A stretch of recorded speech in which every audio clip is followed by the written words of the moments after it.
Dobrodošli u skriveni grad. I evo glavni događaj, želje!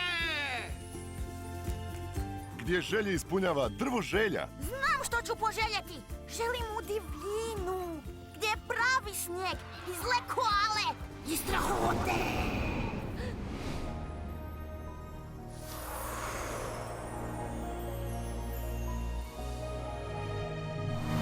Ali jedna je želja promijenila sve. Drvo želja mrtvo je.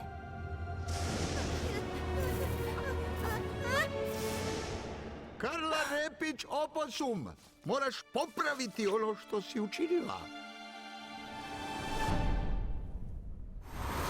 Pridružite nam se u avanturi.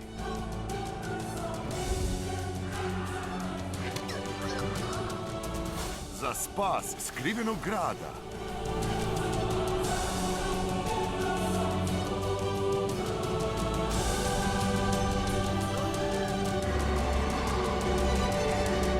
Priče iz skrivenog grada, drvo želja. Pričekajte ovdje.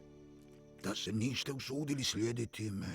Ne bojim se, Jago. Mogu ići kamo god ti možeš. Ja idem kakati. Uskoro.